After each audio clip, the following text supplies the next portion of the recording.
Hello viewers, আসসালামু আলাইকুম। কিচেনের পক্ষ থেকে আপনাদের স্বাগতম। চলে এলাম আরেকটা নতুন রেসিপি নিয়ে। আজকে আপনাদের দেখাবো পেঁপে দিয়ে কিভাবে মুরগি রান্না করা হয়। আমি এখানে হাফ কিলো পরিমাণ মুরগির গোশত নিয়ে নিয়েছি। প্রথমে আমি এটাকে ম্যারিনেট করে নিব। এজন্য প্রথমে দিয়ে দিচ্ছি 1 চামচ পরিমাণ হলুদ গুঁড়া, 1 চামচ পরিমাণ মরিচ গুঁড়া এবং 1 চামচ পরিমাণ লবণ। এগুলো এখন ভালো করে মিক্সড করে নিব আমি। ভিউয়ার্স, আমার ম্যারিনেট করা শেষ। এখন আমি 10 মিনিটের জন্য রেস্টে রেখে দেব। দেখতেছেন গোশতটা একদম শুকনোই আছে, কোনো পানি ছাড়েনি এখনও। এভাবে আপনারা 10 মিনিট অপেক্ষা করবেন ম্যারিনেট করার পরে। এখন আমি চুলায় একটা কড়াই বসিয়ে দিচ্ছি আর এই গোশতটা আমি হালকা আঁচে ভেজে নিব। ভিউয়ার্স, এখন দিয়ে দেব সাদা তেল।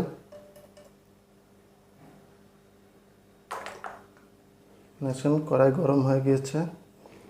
এখন আমি আস্তে আস্তে গোশতগুলো ভেজে নিব।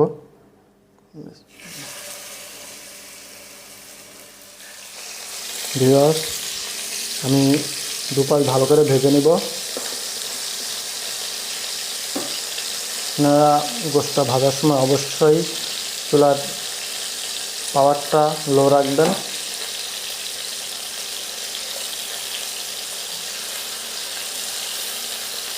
দেখতেই পাচ্ছেন সুন্দর একটা কালার এসেছে।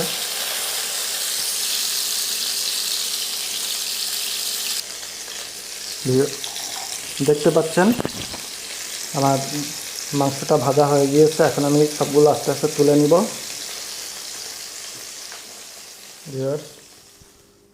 আমি গোশত ভাজার তেলটার ভিতরেই আমি পেঁয়াজ, 2টা বড় সাইজের পেঁয়াজ কুচি দিয়ে দিচ্ছি, 4টে কাঁচা ঝাল, 1টা পরিমাণ রসুন,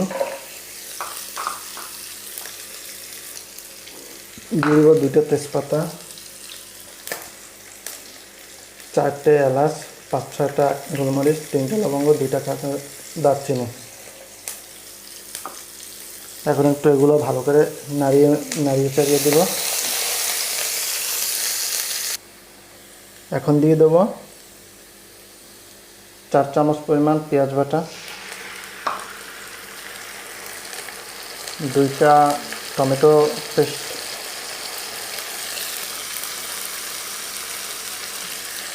দিয়ে দেবো 1 চামচ পরিমাণ হলুদ গুঁড়া,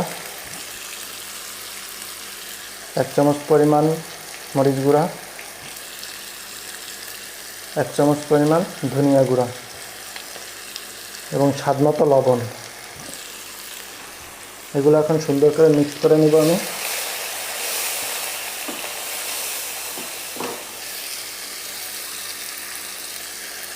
এক চামচ পরিমাণ জিরা বাটা, 1 চামচ পরিমাণ রসুন বাটা,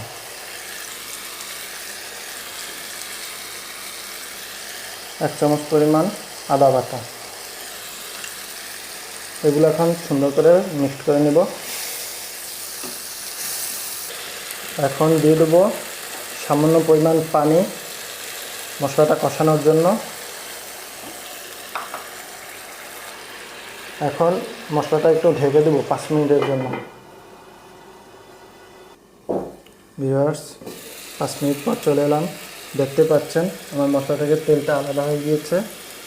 এই পর্যায়ে অ্যাড করে দেব 4 চামচ পরিমাণ টক দই এবং এটাকে ভালো করে মিক্সড করে দেব।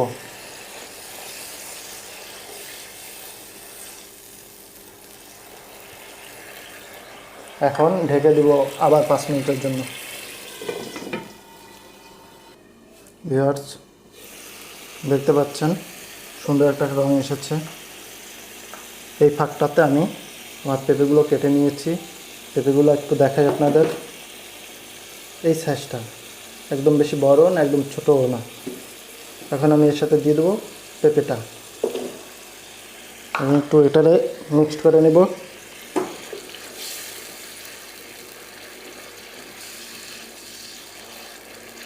এটা একটু কষাবো এখন 2 মিনিটের জন্য, যেন 40% কমপ্লিট হয়ে যায়।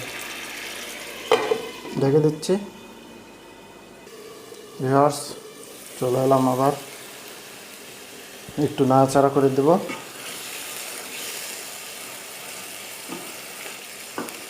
দেখতেই পাচ্ছেন সুন্দর একটা কালার এসেছে। এই পর্যায়ে দিয়ে দেবো আমার ভেজে রাখা মাংসগুলো। এটাকে মিক্সড করে দিতে হবে।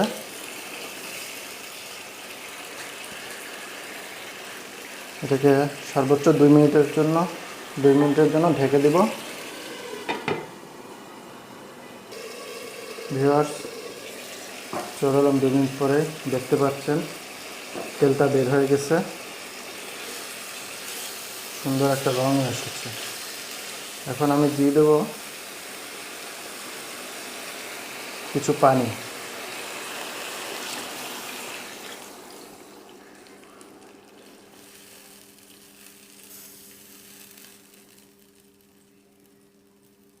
এখন এটাকে ঢেকে দেব 10 মিনিটের জন্য।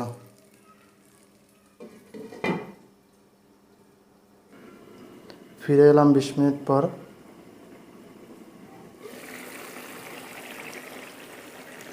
দেখছেন পানিটা অনেকটাই শুকিয়ে গিয়েছে। আমার রান্নাটাও কমপ্লিট হয়ে গেছে, পেঁপেও সিদ্ধ হয়ে গিয়েছে, দেখতেই পাচ্ছেন। এ পর্যায়ে এখন দিয়ে দেব ধনিয়া পাতা।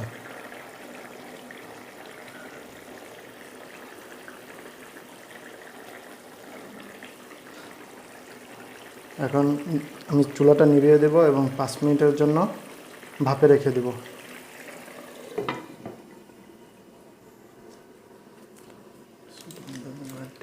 ভিউয়ার্স, ফিরে এলাম 5 মিনিট পর। আমার রান্নাটা কমপ্লিট হয়ে গিয়েছে, দেখতেই পাচ্ছেন। আপনাদের কাছে একটাই অনুরোধ থাকবে, আমার রান্না আপনাদের পছন্দ হলে অবশ্যই লাইক, কমেন্ট এবং শেয়ার করতে ভুলবেন না। দেখুন কত সুন্দর একটা রং এসেছে, খুব স্মেলিং বের হচ্ছে এটা দিয়ে।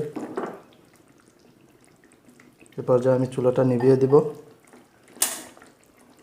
আপনার বাড়িতে অবশ্যই ট্রাই করবেন এবং কমেন্টের মাধ্যমে জানাবেন।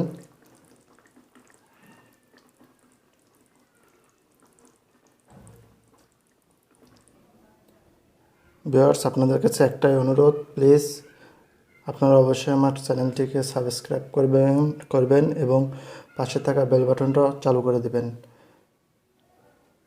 নতুন নতুন রেসিপি পেতে আমাদের সাথেই থাকুন। আজকের জন্য এখান থেকে বিদায় নিচ্ছি। আসসালামু আলাইকুম ওয়া রাহমাতুল্লাহি ওয়া বারাকাতুহু।